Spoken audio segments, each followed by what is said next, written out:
Good morning. जब भी कोई हेल्थ की बात करता है तो ज़्यादातर लोगों का जवाब होता है, अरे ये तो मुझे पहले से पता है। और अगर पता होने की बात ख़त्म हो जाए तो अगला बहाना क्या आता है पता है? मेरे पास टाइम नहीं है। ये सबके दो कॉमन क्वेश्चन होते हैं। तो अभी बहुत बिज़ी हूँ, बाद में देखेंगे। लेकिन एक सवाल पूछूं?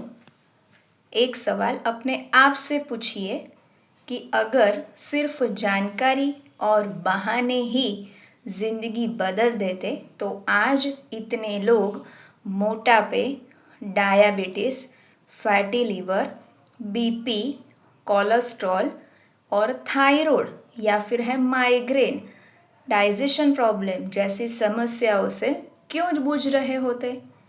सच्चाई ये है कि नॉलेज नहीं, डेली एक्शन रिजल्ट देता है।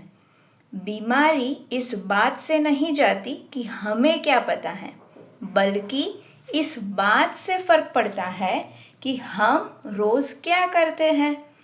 अगर आप भी मानते हैं कि सिर्फ मुझे पता है या मेरे पास टाइम नहीं है कहने से कुछ नहीं बदलता, तो कमेंट में लिखिए रेडी। मैं आपकी हेल्प करूँगी छोटे बदलावों से बड़ा परिणाम कैसे मिलता है। Thank you.